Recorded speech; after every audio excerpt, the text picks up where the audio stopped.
దేవుడు మనందరితో ఏకీపించి మాట్లాడాలన్నా ప్రార్థన.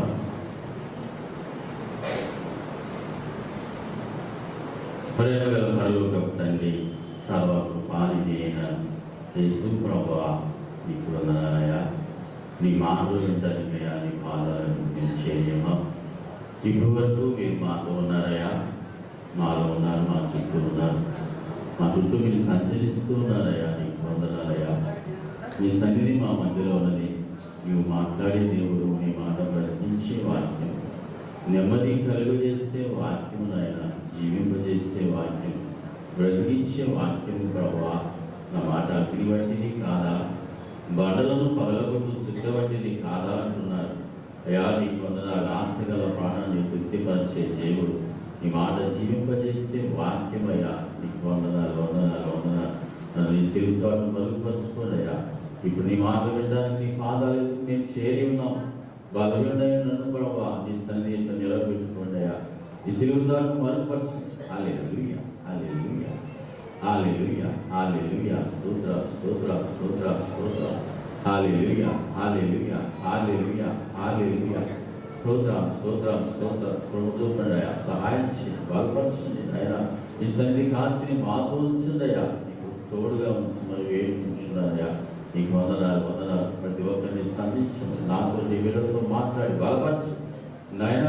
సంధించమని ప్రభావ, నాయన తృప్తిపరచమని ప్రభావ, సేవదించమని మా ప్రభువును ప్రీతిపాడుమైన యేసు నామమున వేడుకుంటున్నాము తండ్రి.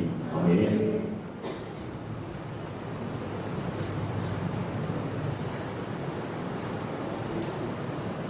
ఆది కాండం చదవండి. నిర్గమాకాండం 32వ అధ్యాయం 11వ వచనం చూడండి. నిర్గమాకాండం 32వ అధ్యాయం 11వ వచనం చూడండి. మోషే సంతతించకుండా తడుగు చేయట ప్రజలు చూచినప్పుడు ఆ ప్రజలు అహరోనుకు కూడి వచ్చి, లెమ్ము, మా ముందు నడుచుటకు ఒక దేవతను మా కొరకు చేయుము. ఐగుప్తు నుండి మమ్మల్ని రప్పించిన మోషే అనేవాడు ఏమైనా మాకు తెలియదని అతనితో చెప్పింది. అందుకు అహరోను, మీ భార్యలకు, మీ కుమారులకు, మీ కుమార్తెలకు చెవులున్న బంగారు పోగులను తీసి నా ఎద్దకు తెల్లని వారితో చెప్పక, ప్రజలందరూ తమ చెవులున్న బంగారు పోగులను తీసి అహరోను వద్దకు తెచ్చింది. మనం గమనించినట్లయితే నిర్గమాకాండం 32వ అధ్యాయంలో మోషే కొండ మీదకి వెళ్ళి దేవుని సన్నిధిలో కనిపెడుతున్నట్లుగా మనం చూస్తున్నాం. ఇక్కడ మోషే కొండ దిగకుండా కడువు చేయుట ప్రజలు చూసినప్పుడు ఆ ప్రజలు అహరోను వద్దకు కూడి వచ్చి, లెమ్ము, మా ముందర నడుచుటకు ఒక దేవతను మా కొరకు చేయము. ఇక్కడ చూస్తున్నాం, మోషే కొండ మీదకి వెళ్ళాడు. దేవుని మాటలు విని, దేవుని మాటలు ఇశ్రాయేలు జనాంగాన్ని బోధించుతాను. దేవుని యొక్క వాక్యం ఏమైనదో, దేవుని చిత్తమేమైనదో బయలుపరచడానికి, దేవుని సన్నిధిలో గడపడానికి మోషే వెళ్ళాడు. అయితే మోషే కడువు చేయుట చూసి ఏం చేశారంటే వారు ఆలస్యాన్ని సహించలేకపోయారు. ఆ కడువు చేయటను సహించలేకపోయారు. ఒక దూరము చేసుకొని వారు పూజిస్తున్నట్లుగా మనం చూస్తున్నాం. సహోదరి, సహోదరుడా, దేవుడు కొన్ని విషయాల్లో మన మేలు కొరకు ఆయన ఆలస్యం చేస్తుంటాడు. ప్రతి దానికి సమయం ఉన్నదట. అసలు గ్రంథంలో మనం చూస్తాం, ఏడ్చుటకు సమయం ఉన్నదట, నవ్వుటకు సమయం ఉన్నదట, సంతోషంగా ఉండటకు సమయం ఉన్నదట. ప్రతిదానికి సమయం ఉన్నది. ఆయన తగిన సమయంలో కార్యమును జరిగించే దేవుడై ఉన్నాడు. అయితే ఈ కదవు చేయటం, దేవుడు మన విషయాల్లో, మన కార్యాలు సఫలీకృతం కావడంలో దేవుడు కదవు చేయట మానవుడు సహించలేడండి. లోకంలో ఒక నాయుడు మనకు వినపడుతుంది ఏమిటంటే, ఆలస్యం అయితే అమృతం విషయం అయిపోతుందంట. ఆలస్యం అయితే అమృతం విషయం అయిపోతుంది. కానీ దేవుడు చేసే కార్యాల విషయంలో ఆయన తగిన సమయంలో వాటిని చేస్తాడండి. ప్రతిదానికి ఒక సమయాన్ని నియమించాడు. ఒక తల్లి గర్భంలో ఉన్నటువంటి ఒక శిశువు, ఒక పసిబిడ్డ నవమాసాలు ఎదిగి బయటకు వచ్చినప్పుడే పరిపూర్ణత ఉంటుంది. అవయవాలు సంపూర్ణంగా ఏర్పడతాయి. ఒకవేళ 9వ నెలలో మరి డెలివరీ కాక 9వ నెలలో బిడ్డ జన్మించగా ఒక 2 నెలల ముందుగా 7వ నెలలోనే జన్మించిందనుకోండి, ఏమి పరిస్థితి? సహోదరి సహోదరుడా, అవయవాలు సరిగా ఏర్పడవు. ఇంక్యుబేటర్లో పెట్టి ఎంతో ప్రయాసపడాలి. రాత్రి పగళ్ళు కంటికి రెప్పవలే చూసుకోవాలి. అప్పుడు కూడా దేవుడే అవయవాన్ని ఇస్తాడు. ఇదంతా ఈ లోపం ఎక్కడి నుంచి వచ్చిందంటే, దేవుడు మరి ఆ యొక్క శిశువును ఆ ఎదుగుదల నిమిత్తము తల్లి గర్భంలో 9 నెలలు ఉండే ఏర్పాటు చేసి ఉన్నాడు. ఆ 9 నెలలకు ముందుగా జన్మిస్తే ఎంత ప్రయాసం మనకు తెలుసు. అలాగే దేవుడు మన జీవితంలో కూడా ప్రతి కార్యం చేయడానికి ఒక సమయాన్ని నియమించారు. దేవుని చిత్తము కాకుండా మనం స్వప్రయత్నం చేసినట్లయితే మనం నష్టపోతాం. సహోదరి సహోదరుడా, మన ఆలస్యం అనే పదం మనందరికీ కూడా చిరపరచటమే. అయితే ఆలస్యం అంటే ఎంతో చిరాకు. సహోదరి, అక్కరంలో ఉన్నటువంటి మానవునికి ఆలస్యం పేరు చెప్తే సహించలేడు. ఎంతో ఆవేదన. ఒకవేళ ట్రైన్ మనకి 9 గంటలకే వస్తుంది అనుకున్నాం, 1 గంట లేట్ అయింది. ఆలస్యాన్ని మనం సహించలేము. సహోదరి సహోదరుడా, ఆలస్యము మానవుని జీవితాన్ని ఉక్కిరి బిక్కిరి చేస్తుంది. సహోదరి సహోదరుడా, మరి ఒక కార్యం సఫలీకృతం అవుతుంది. ఒక జీవితంలో దేవుడి జీవితంలో ఒక కార్యాన్ని చేయబోతున్నాడని చెప్పి అది ఆలస్యం అవుతుందని చెప్తే వారి జీవితంలో ఆనందం ఆవిరైపోతుంది. సహోదరి సహోదరుడా, ఆలస్యము సహింప లేనిదిగా మన జీవితాల్లో ఉంటుంది. ఆలస్యం అంటే మనిషికి భయం. అది దేవునికి తెలుసు. కానీ ఆయన మొదటి పట్ల కొన్ని విషయాలలో ఆయన ఆలస్యం చేసుకున్నాడు. సహోదరి సహోదరుడా, కొందరి పట్ల కొన్ని విషయాల్లో ఆయన ఆలస్యం చేసుకున్నాడు. అయినా కూడా మనం ఆయన అడుగుజాడలో నడవాలని, ఆయన మనకు మేలు చేయాలని ఆయన మనకు ఆలస్యం చేస్తున్నాడే కానీ ఆయన ఆలస్యం చేసే దేవుడు కాదు. ఆయన వాగ్దానం ఇచ్చిన దేవుడు. ఆలస్యం చేసినా ఆయన ఆలస్యం చేసే దేవుడు కాదు. నిన్ను నన్ను ఆయన తోసివేసే దేవుడు కాదు. సహోదరి సహోదరుడా, చాలా మంది క్రైస్తవులు మరి ప్రార్థిస్తారు, ప్రతిభ దొరికే వరకు సహించలేరు, ఓపిక పట్టలేరు. దేవుడు ఆలస్యం చేస్తున్నాడని ఆందోళన చెంది నిరాశలో సర్కిలో పడిపోతారు. చివరికి తమ సొంత ప్రయత్నాన్ని మొదలు పెడతారు.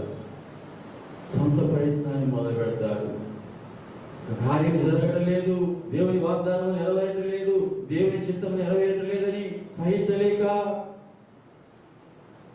స్వచిత్తాన్ని ప్రారంభిస్తారు. సహోదరి, ఎంతో కష్టాన్ని మనం తెచ్చుకుంటాం. సహోదరి సహోదరుడా, ఇక్కడ మనం మరి ధ్యానించవలసిన అవసరం ఉన్నది. బైబిల్ గ్రంథంలో మరి ఆలస్యాన్ని సహించి దేవుని వాగ్దానం కొరకు కనిపెట్టుకుని నిరీక్షణతో ఎదురు చూచి, విశ్వాసంతో ఎదురు చూచి దేవుని వాగ్దానాలను స్వతంత్రించుకొని ఆశీర్వాదాలు పొందుకున్న వారు బైబిల్ గ్రంథంలో మరి మహనీయులు ఎంతో మంది ఉన్నారండి. భక్తులు ఎంతో మంది ఉన్నారు. వారిలో అబ్రహాము ఒకటి. అబ్రహాము చూడండి ఎంతకాలము మరి దేవుని వాగ్దానం కొరకు నిరీక్షించాడో చూద్దాం.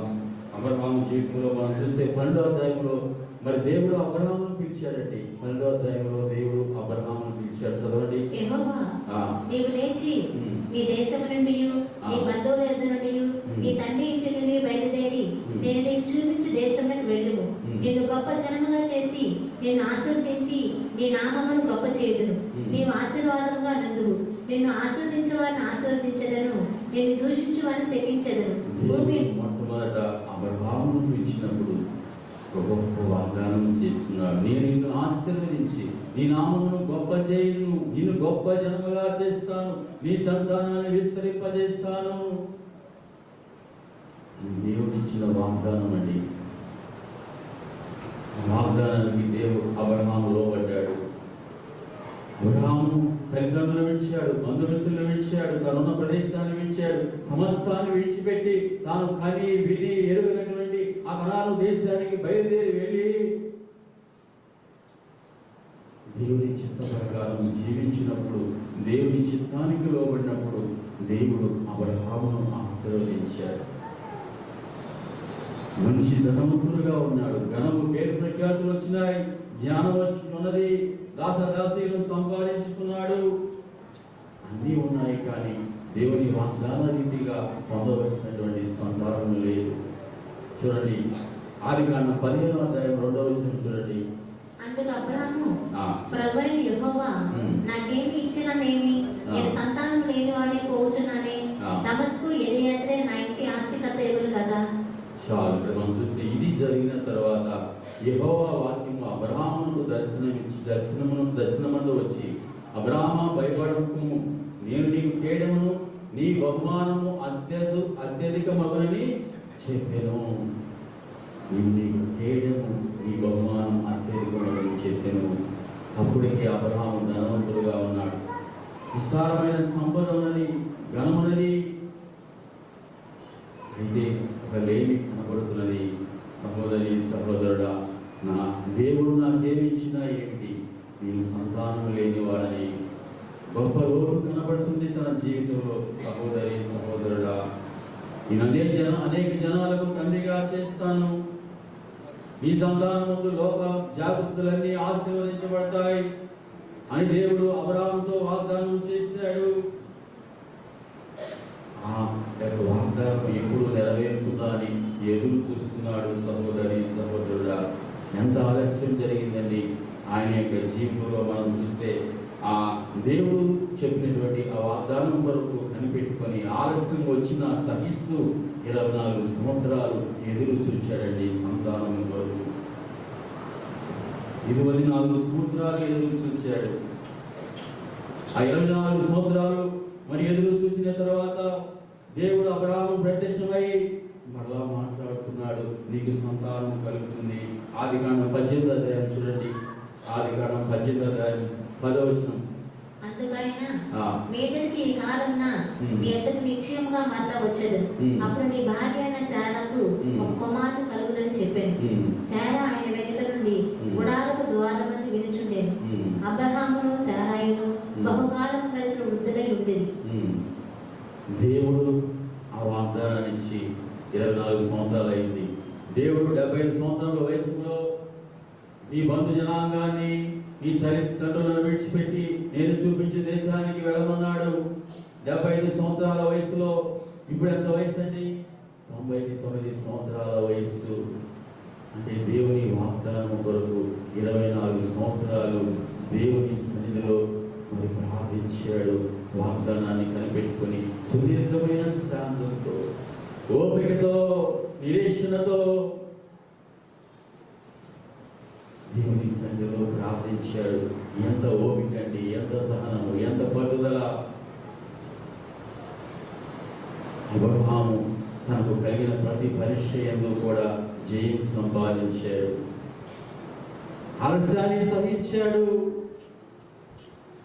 కనుకనే జనములకు తండ్రిగా మనం చూస్తున్నాం. దేవునికి మిత్రుడుగా ఉన్నాడు. ఇదిగో నా స్నేహితుడైన అబ్రహాము అని అంటున్నాడు. విశ్వాసులకు తండ్రిగా ఏర్పాటు చేసుకున్నాడు. సహోదరి సహోదరుడా, అబ్రహాము ఆలస్యాన్ని సహించాడు. కనుకనే అబ్రహాము నుండి మనం చూస్తాం, అబ్రహాము సంతానం నుండి మరి న్యాయాధిపతులు, అలాగే నాయకులు, ప్రవక్తలు, ప్రధానులు, అంతేకాక లోక రక్షకుడైన యేసుక్రీస్తు ప్రభువారు అబ్రహాము సంతానంలో నుండి జన్మించినట్లుగా మనం చూస్తున్నాం. మనం కూడా ఆలస్యాన్ని సహించాలి. వాగ్దానం కొరకు నిరీక్షణతో కనిపెట్టుకోవాలి. సహోదరి సహోదరుడా, నిన్ను బట్టి బ్రతుకుతున్నా, నిరీక్షణతో జీవిస్తున్నా,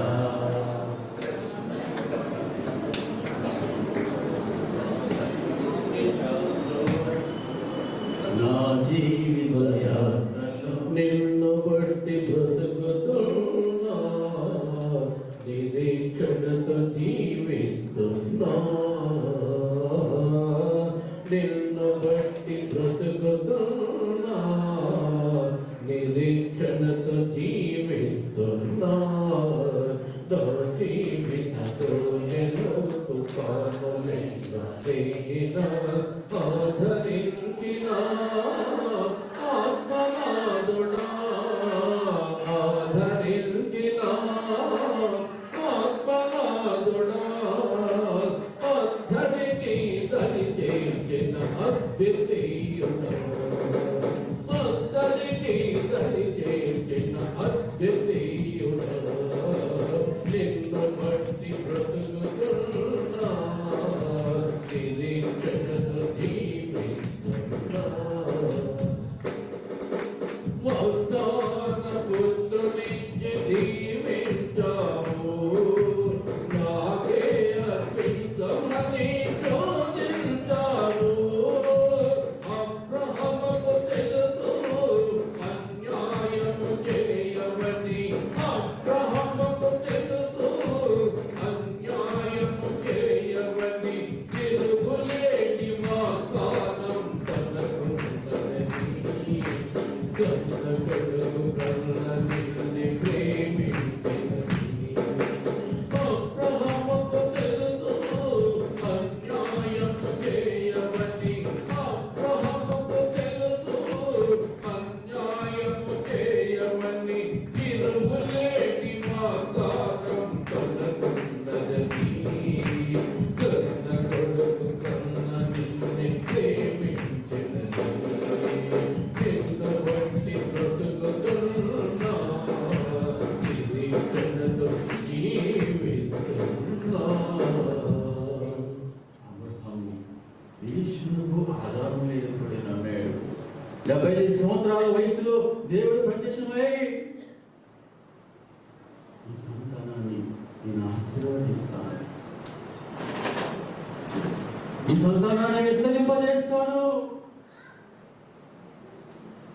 వాగ్దానం చేశాడు. 24 సంవత్సరాలు గడిచిపోయాయి. అబ్రహాము వయసు 99 సంవత్సరాల వయసు. ఆ 99 సంవత్సరాల వయసులో దేవుడు అంటున్నాడు, ఇదిగో ఇక మీదట ముందుకు నీవు నీ భార్య అయినటువంటి శార ఇస్సాకును కని కుమారుని కని అతనికి ఇస్సాకు అని పేరు పెడుతుంది. దేవుడు వాగ్దానం చేస్తున్నాడు. 75 సంవత్సరాల వయసులో ఆ మాట చెప్పాడు. ఇప్పుడు 99 సంవత్సరాల వయసు.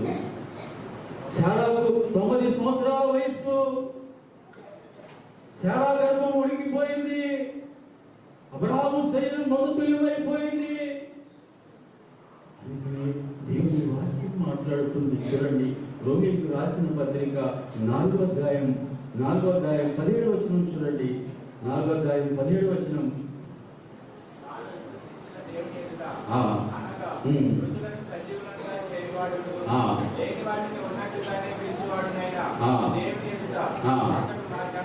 మనకందరికీ తండ్రి అయి ఉన్నాడు. నిన్ను గూర్చి నిన్ను అనేక జనములకు తండ్రిగా నియమించింది అని వ్రాయబడి ఉన్నది.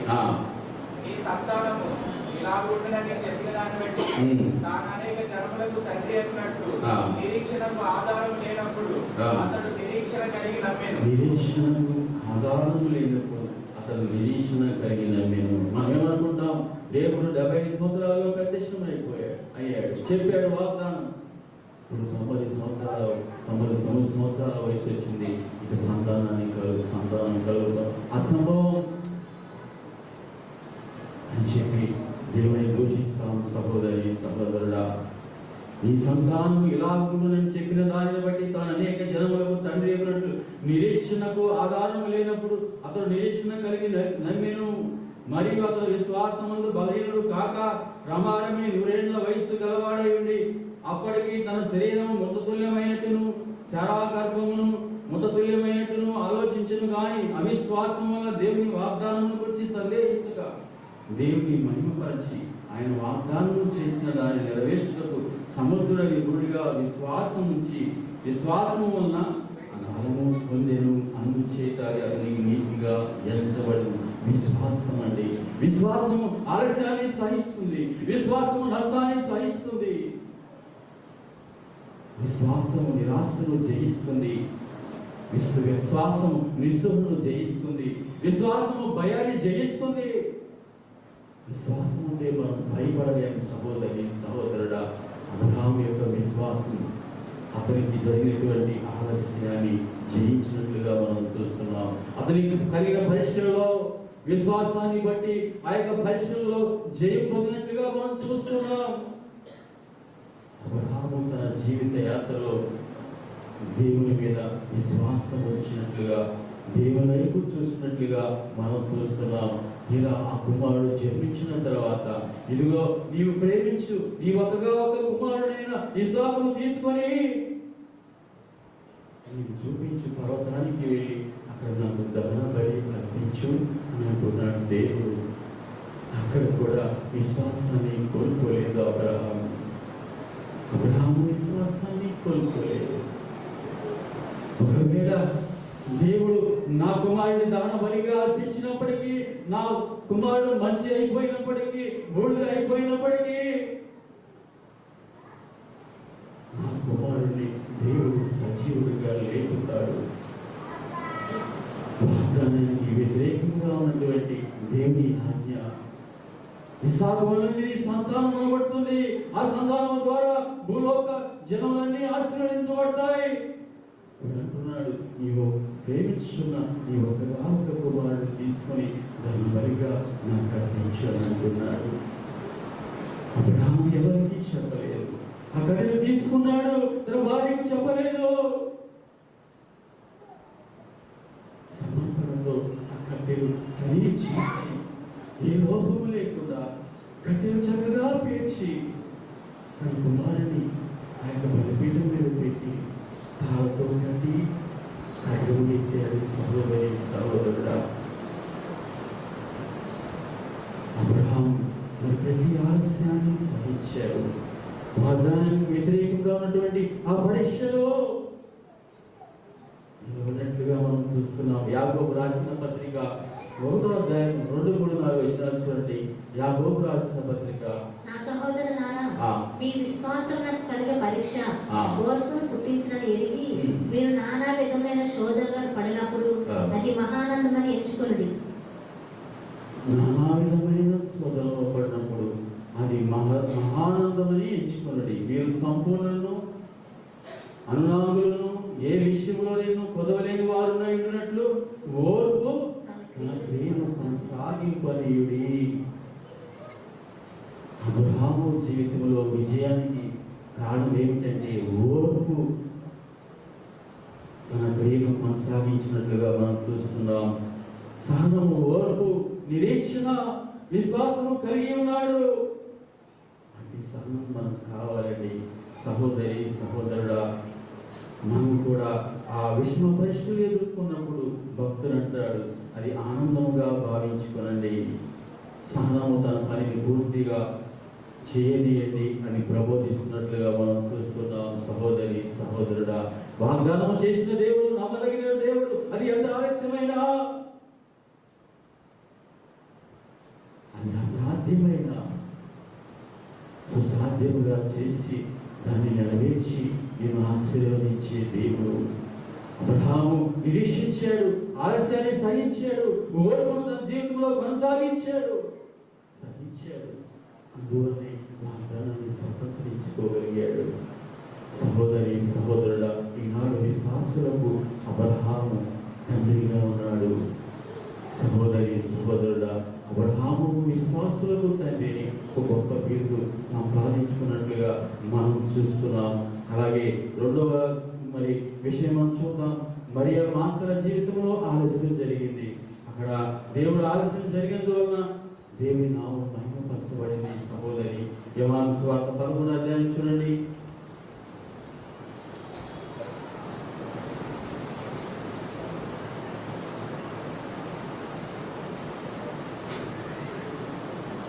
మూడవ వచనం.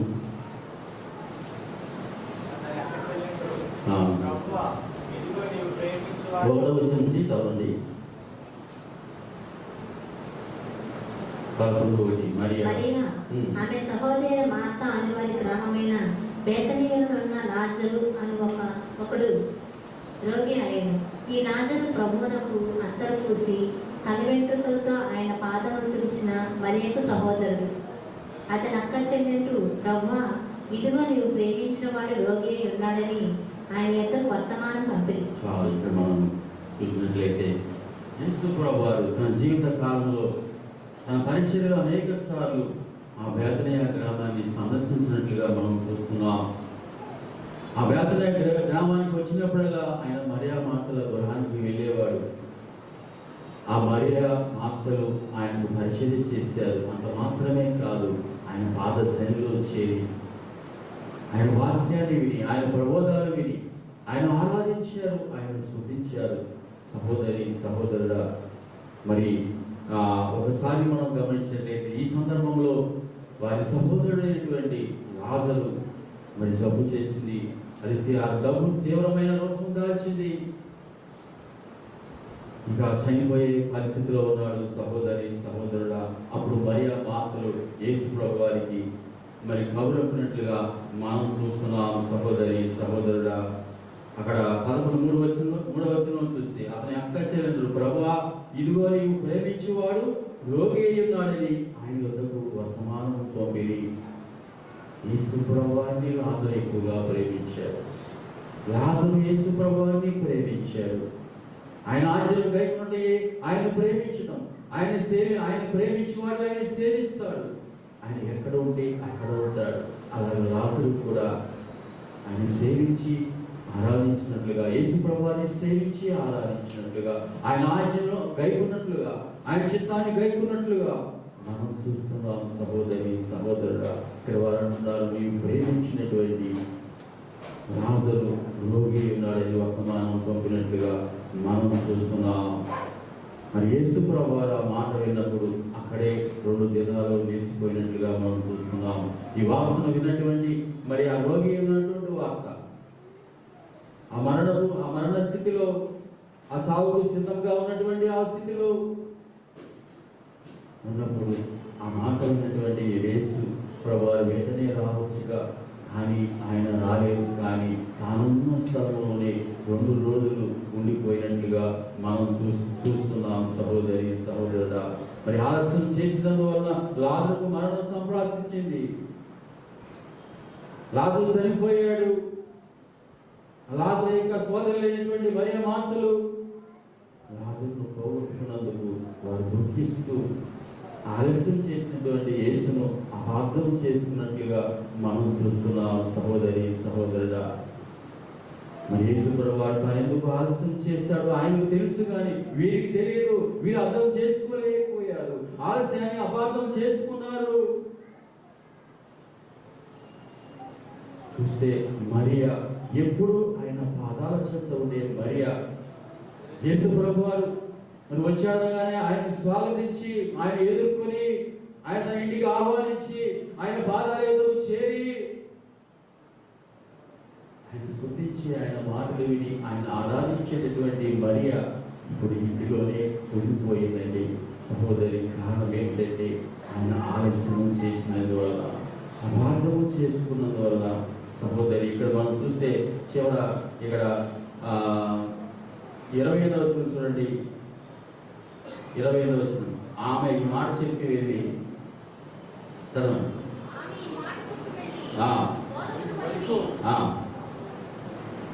ఆమె ఈ మాట చెప్పి వెళ్ళి, బోధకుడు వచ్చి నిన్ను పిలుచుచున్నాడని తన సహోదరి అయిన మరియను రహస్యంగా పిలిచెను. ఆమె విని త్వరగా లేచి ఆయన యొద్దకు వచ్చెను. ఇక్కడ మనం చూస్తే ఆమె అప్పుడు వరకు ఇంటిలోనే ఉండిపోయినట్లుగా మనం చూస్తే 20వ వచనం చూస్తే, మార్త యేసు వచ్చుచున్నాడని విని ఆయన ఎదుర్కొని వెళ్ళను, కానీ మరియా ఇంటిలోనే కూర్చుండి ఉండెను అని మాట చూస్తున్నాం. సహోదరుడు, ఇక చేసేది ఏముంది? యేసు ప్రభువారు, నా సహోదరుడు చనిపోయాడు కదా, నేను పిలిచినా రాలేదు కదా, ఆలస్యం చేశాడు కదా, ఇప్పుడు ఏమిటి ప్రయోజనమని ఆమె ఎదుర్కొనవలసింది. ఇక్కడే ఉండిపోయింది ఇంటి వద్దే. అప్పుడు యేసు ప్రభువారు తీసినప్పుడు ఆమె వచ్చినట్లుగా మనం చూస్తున్నాం. సహోదరి, ఇక్కడ మరి కనుక ఇంటిలో మరియతో కూడా నుండి ఆమెను చూసిన యూదులు మరియ త్వరగా లేచి వెళ్ళడం చూసి ఆమె సమాధి యొక్క ఏడ్చుకు అక్కడికి వెళ్తున్నదని ఆమె వెంట వెళ్ళి అంతలో మరియ యేసు ఉన్నచోటికి వచ్చి ఆయన చూసి ఆయన పాదముల మీద పడి, ప్రభువా నీవెక్కడ ఉండి నీడలా నా సహోదరుడు చావకుడును ఆయనను ఇక్కడ ఫిర్యాదు చేస్తుంది. నీవుంటే నా సహోదరుడు చనిపోయేవాడు కాదు కదా, ఇప్పుడు ప్రయోజనం ఏమిటి అనుకుంది. సహోదరి సహోదరుడా, యేసు ప్రభువారికి తెలుసు ఇక్కడ ఒక అద్భుత కార్యాన్ని దేవుడు చేసినట్లుగా మనం చూస్తాం. యేసు ప్రభువారు కూడా కన్నీళ్లు విడిచాడు వారితో పాటు. ఆయన కూడా ఏడ్చాడండి. ఆయన సమాధి గదికి వచ్చి లాజరు నిద్రిస్తున్నది బయటికి రా, ఆయన ఏమన్నా మాట్లాడుతున్నాడు. నిద్రిస్తున్న లాజరును మనం మేల్కొల్ప వెళ్తాము శిష్యులతో అంటున్నాడు. సహోదరి సహోదరుడా, మరణము ఆయన దృష్టిలో నిద్రే సహోదరి. ఆయన అంగీకరించిన వారు, ఆయన సన్నిధిలో ఆయన సేవిస్తున్న వారు, రక్షింపబడిన బిడ్డలకు విశ్వాసులకు మరణం ఒక నిద్ర వంటిదే. మేలును మన లాజరును మనం మేల్కొల్పుతామని శిష్యులతో మాట చెప్తున్నట్లుగా మనం చూస్తున్నాం. 44 చూస్తే ఇక్కడ పైన యేసు ప్రభువారు, నీవు ఎల్లప్పుడూ నా మనవి వినిచున్నావని నేను ఎరుగుదును కానీ నీవు నన్ను పంపితివని చుట్టూ నిలిచి ఉన్న ఈ జన సమూహము నమ్మినట్టు వారి నిమిత్తమై ఈ మాట చెప్పింది నన్ను. ఆయన అలాగూ చెప్పి లాజరు బయటికి రమ్మని బిగరగా చెప్పగా, చనిపోయిన వాడు కాళ్ళు చేతులు ప్రేత వస్త్రములతో కట్టబడిన వాడి వెలుగులకు వచ్చెను. అతని ముఖమునకు రుమాలు కట్టి నేను అందులో యేసు మీరు అతని కట్టు విసిపోనియుడని వారితో చెప్పాను. సహోదరి, ఎప్పుడైతే యేసు ప్రభువారు లాజరు బయటికి రానన్నారో, లాజరు సజీవుడై జీవుని ఎదుట నిలబడినట్లుగా మనం చూస్తున్నాం. సహోదరి సహోదరుడా, ఇక్కడ ఒక సత్యాన్ని మనం నేర్చుకోవాలి. యేసు ప్రభువారు ఆలస్యం చేయకుండా వస్తే లాజరు యొక్క వ్యాధిని స్వస్థపరిచేయగలిగేవాడు. ఆలస్యము చేసినందువలన 4 రోజులు ఆలస్యం చేసినందువల్ల లాజరు చనిపోయాడు. కానీ ఇప్పుడు చనిపోయినటువంటి లాజరు లేపడం ద్వారా పునరుద్ధానము జీవము యేసేనని సత్యము లోకమంతా ప్రచురించబడింది. యేసు నేనే పునరుద్ధానమును జీవము, నా యందు విశ్వాసం ఉంచేవాడు చనిపోయిన బ్రతుకును బతికి నా యందు విశ్వాసం ఉంచేవాడు నేను ఎన్నటికీ చనిపోడు. ఆయన లాజరు లేపడం ద్వారా పునరుద్ధానమును జీవమును నేనే ఆయన నిరూపించారు. మరణము ఆయన అధికారములో ఉన్నదని, మరణాన్ని ఆయన బంధించడం, మరి మరణము ఆయన బంధించడం అసాధ్యమని ఆయన తెలియజేసినట్లుగా మనం చూస్తున్నాం. సహోదరి సహోదరుడా, ఇప్పుడు లోకమంతా కూడా ఆయన మరి యేసు మరి పునరుద్ధానము జీవము యేసేనని, యేసే దేవుడని, యేసే రక్షకుడని, యేసే మెస్సే అని అనేకులకు ప్రకటించబడినట్లుగా మనం చూస్తున్నాం. సహోదరి సహోదరుడా, ఆలస్యంలో చూడండి ఎంత గొప్ప కార్యాలు మనం చూస్తున్నామో. ఇక్కడ దేవుని నామాన్ని మహిమపరచబడినట్టుగా, దేవుని నామం మహిమపరచబడినట్టుగా మనం చూస్తున్నాం.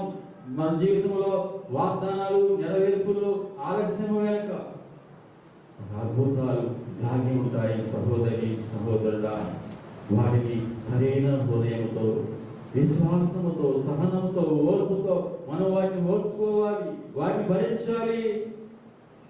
అనేక మార్లు ఆయన ఆలస్యాల ద్వారా మన విశ్వాసాన్ని పరీక్షిస్తాడు. ప్రతి పరీక్ష కూడా మన విశ్వాసానికి మెరుగు పెడుతుంది. బంగారం ఎలా అయితే సువర్ణముగా మారుతుందో కొలిమిలో పడి, అలాగే ఆలస్యాలలో పరీక్షలలో మన విశ్వాసం బలపరచబడుతుంది. దేవుని నామాన్ని మహిమపరచబడుతుంది.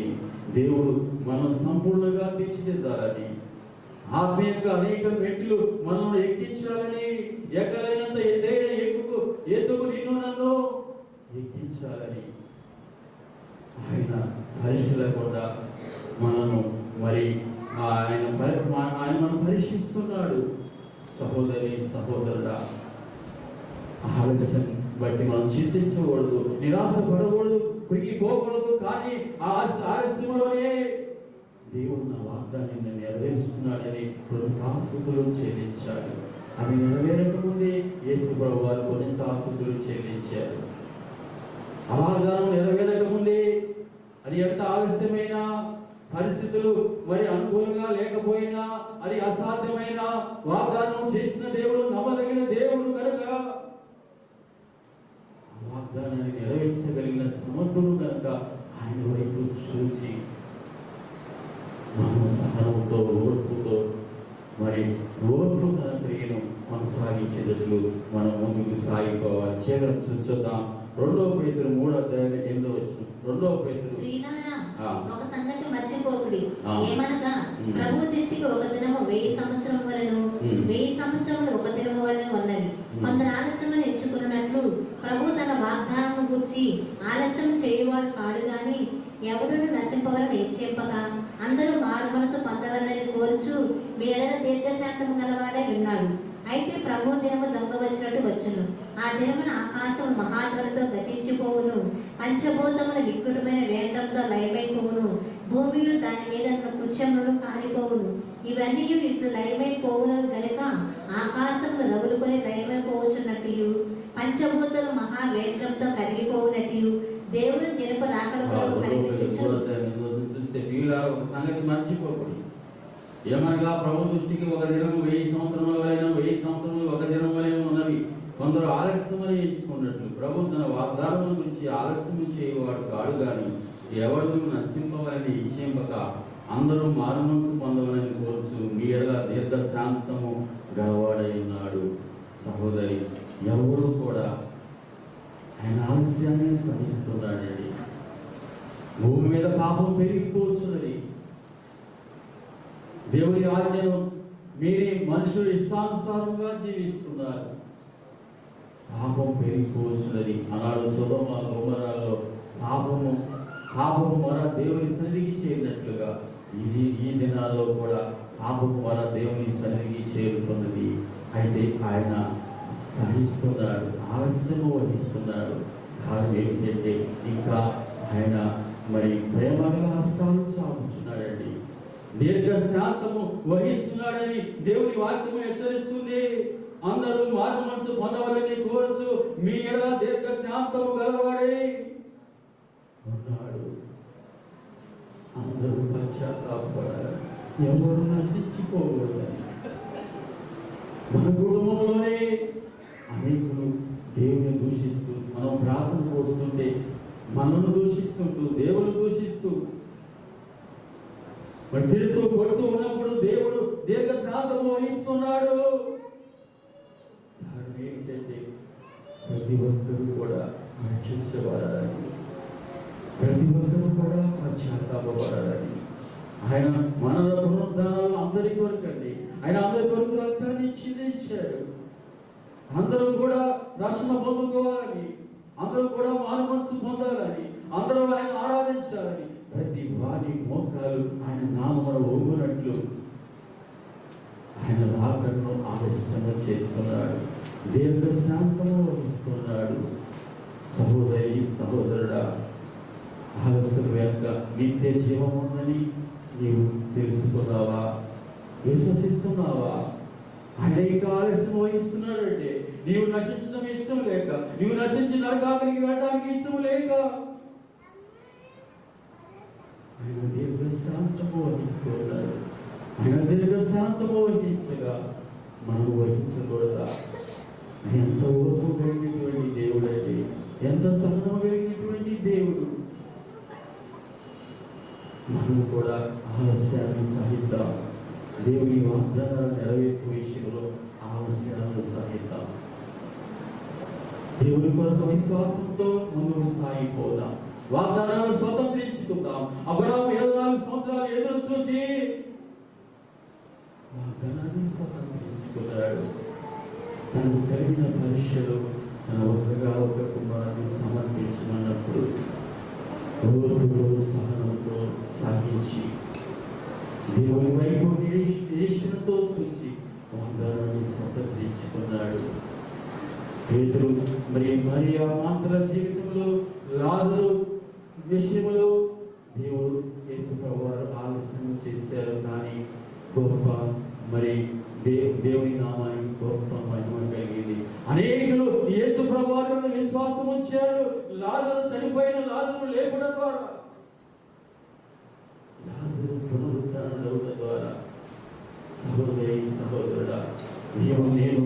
ప్రకాశించాలని, నీవు నేను ఒక మరి వెలుగుగా, ఒక ప్రవృత్తిలాగా, ఒక దీపంలాగా లోకంలో వెలుగుగా ప్రకాశించాలని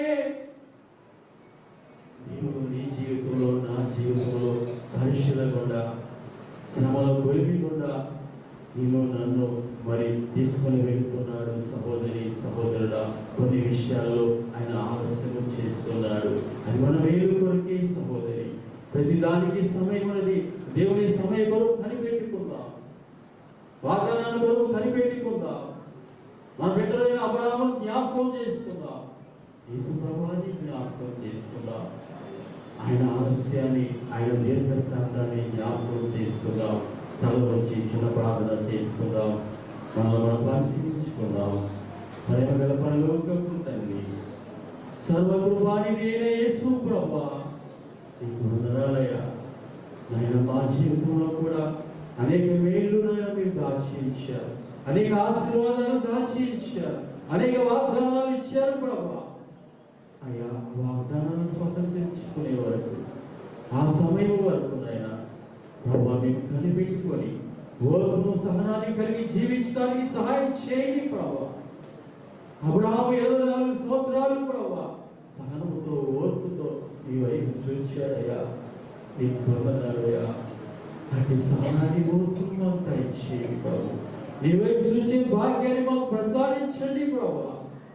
అయ్యా, అందరూ మనసు పొందాలని మీరు దీర్ఘశాంతము వహిస్తుండగా, అయ్యా మేము ఎంతగానైనా దీర్ఘశాంతం వహించాలి, ఎంతగా అంగలార్చాలి ప్రభా. అయ్యా, నువ్వు ఎంతగానైనా ప్రభా గొప్ప తలపు కలిగి ఉన్నావు ప్రభా. ప్రతి ఒక్కరిని క్షమిస్తున్నావు. అందరూ అంతటా మారు మనసు పొందవాలని అయ్యా నీకు వందనాలు. ఆత్మల కొరకునైనా మేము ప్రయాసపడడానికి, దీర్ఘశాంతం వహించడానికి, సహనం వహించడానికి, ఓపిక కలిగి ఉండడానికి సహాయం చేయమని ఈ కృపను సన్నికాంతిని ఎల్లప్పుడూ మాతో ఉంచి, నీ వాక్యాన్ని ఎల్లప్పుడూ నెమరు వేసుకుంటూ ఈ వాక్య ప్రకారం జీవించడానికి సహాయం చేయమని మా పరిమళ ప్రియకుమారుడైన యేసు నామమున వేడుకొంచున్నాం తండ్రి. ఆమేన్.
అవశ్యమైనంత మాత్రమున అది నెరవేరా ధనవంతు వ్యవసాయ మనో విచారము కోరదు నీకు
దేవుడు ఆలస్యం చేస్తాడు.